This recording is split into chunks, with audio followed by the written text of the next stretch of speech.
بسم اللہ الرحمن الرحیم۔ السلام علیکم ناظرین، کیا آپ جانتے ہیں کہ کیلنڈر کب ایجاد ہوا؟ اور کیلنڈر چونکہ ہندسوں سے ماپا جاتا ہے، جب تک گنتی اور ہندسے ہی ایجاد نہیں ہوئے تھے تو دنیا میں کون سے کیلنڈر آئے تھے؟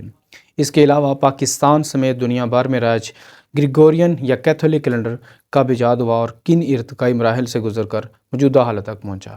انہیں سوالات کا جواب انشاءاللہ اس ویڈیو میں دیا جائے گا۔ تو سب سے پہلے بات کرتے ہیں، جب ہندسے ہی موجود نہیں تھے تو دنیا میں کون سے کیلنڈر آئے تھے؟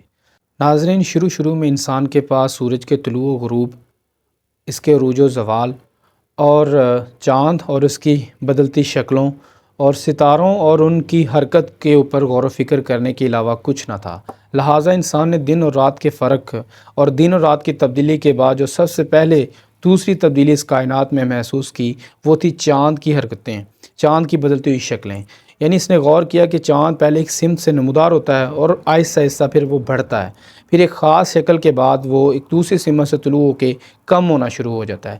لہٰذا انسان نے چاند کی اس بدلتی شکلوں اور اس کے تدریجی اس عمل کو جو ہے وہ پتھروں کے اوپر مشکل کرنا شروع کر دیا، اور یوں اس طرح اس نے ارادی یا غیر ارادی طور پر ایک غیر ہندسی ایک مہینے کیلنڈر ایجاد کیا۔ اس کے بعد انسان کے غور و فکر جو ہے وہ اس کو اس منہج پر لے آیا کہ اس کے قریب مختلف درجہ حرارت ہے، یعنی موسم کی شدت جو ہے وہ تبدیل ہو رہی ہے، کبھی گرمی ہے کبھی سردی ہے، تو یہ جو موسم کی تبدیلی ہے یہ خاص ترتیب سے بدلتی ہے۔ گرمی، سردی، بہار، خزاں، یہ جو تبدیلی ایک آ رہی ہے یہ بار بار یہ سائیکل رپیٹ ہو رہا ہے۔ اس تبدیلی کو محسوس کر کے انسان نے دوسرا یعنی سیزنل موسمی کیلنڈر ایجاد کیا، یہ بھی غیر ہندسی کیلنڈر تھا۔ اس کے بعد انسان نے ستاروں کو نام دینا شروع کر دیا، اس کو خاص شکلوں سے جو دنیا میں موجود تھی چیزوں سے ان کو جو ہے وہ مطابقت دینا شروع کر دی، اور اس کو کچھ نام، ان جو سٹارز کانسٹلیشنز ہیں جنہیں ہم برج کہتے ہیں، کچھ نام، مخصوص نام دیے۔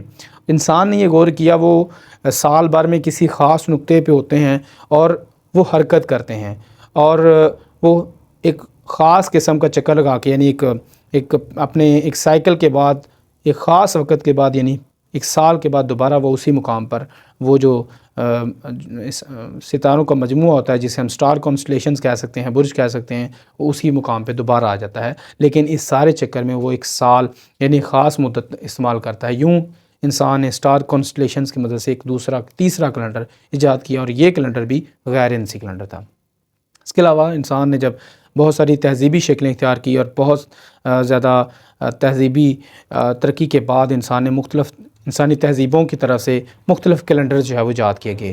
ان میں سب سے بڑا نام میسوپوٹیمین سویلائزیشن کا کیلنڈر کا ہے، جو کہ آج بھی آثار قدیمہ میں اس کی موجودات موجود ہیں، مکمل اس کی شکل بھی موجود ہے، لیکن اس سے عام لوگ اس سے استفادہ نہیں کر سکتے، اور چونکہ وہ غیر ہندسی بھی تھا اور کچھ خاص علامتیں اس میں ہیں اور کچھ شکلیں ہیں، تو یہ بھی ظاہر کرتا ہے کہ وہ بھی غیر ہندسی کیلنڈر تھا۔ البتہ چونکہ وہ سویلائزیشنز نابود ہو چکی ہیں تو ان کے ساتھ ان کے جو کیلنڈر تھے وہ بھی ختم ہو چکے ہیں۔ میسوپوٹیمینز کے علاوہ ایجپٹین چائنیز کیلنڈر بھی دنیا میں رائج تھے، البتہ یہ بھی اپنی تہذیبوں کے ساتھ جو ہے وہ نابود ہو گئے، اور آج صرف آثار قدیمہ کی حیثیت سے چیدہ ان کے جو ٹکڑے ہیں، پیسز ہیں، وہ موجود ہیں۔ یہ بھی سارے غیر ہندسی تھے۔ البتہ گنتی اور ہندسوں کی ایجاد کے بعد سب سے پہلا جو کیلنڈر تھا جو گنتی اور ہندسوں پہ مشتمل تھا، وہ ایجاد ہوا 1753 میں ایک رومی بادشاہ رومولس کی طرف سے۔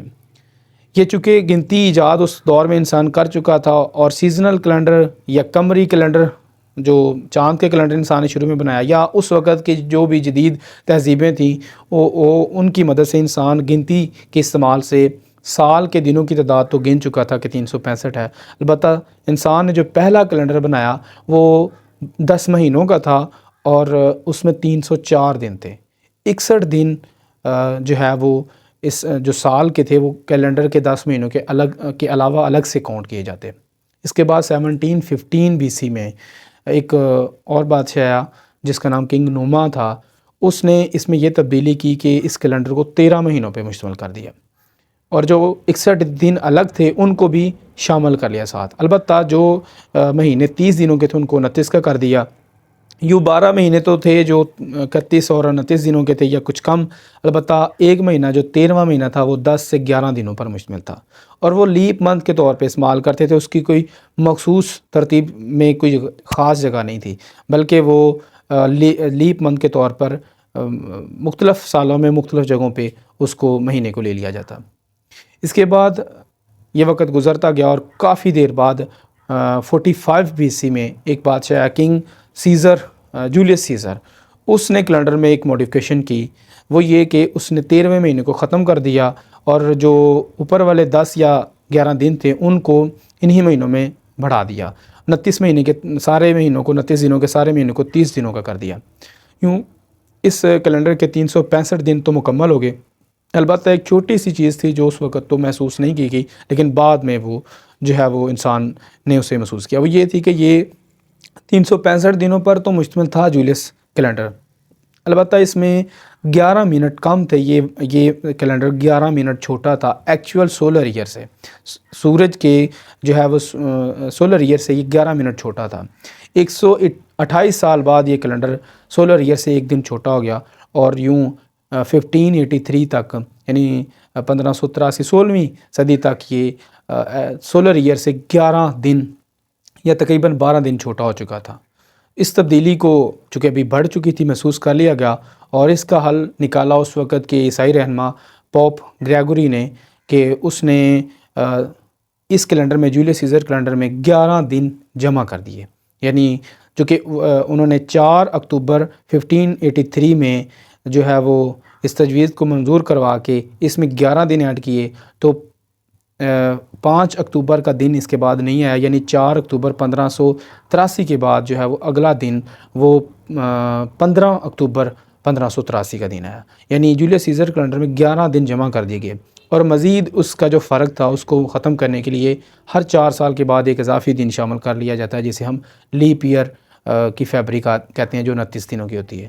تو یوں یہ کیلنڈر جو ہے وہ بہت مائنر سے فرق کے ساتھ ابھی تک جاری ہے، اور مزید شاید اس میں کوئی تبدیلی کی گنجائش شاید پیدا نہ ہو، لیکن جو ہے وہ دیکھا نہیں جا سکتا. شاید کہ آنے والے وقتوں میں کوئی اور کیلنڈر اس کی جگہ لے لے، یا اس میں کوئی ایسی تبدیلی ہے جو اس کیلنڈر کے نام کو بدل دے. جیسے کہ اسی کیلنڈر کو پہلے رومس کیلنڈر کے نام سے جانا جاتا، پھر اس کو نواں کیلنڈر، پھر اس کو جولیس سیزر کیلنڈر، تو اس کے اب اس کو گریگورین کیلنڈر کے نام سے جانا جاتا ہے. یعنی جو بھی اس میں کچھ موڈیفیکیشن کرتا ہے اس کیلنڈر کو اسی کے نام سے پھر بعد میں منسوخ کر دیا جاتا ہے. تو یہ تھی وہ ارتقائی مراحل جن میں سے گزرتا ہوا آج کا جو گریگورین یا کیتھولک کیلنڈر ہے اس جدید شکل تک پہنچا.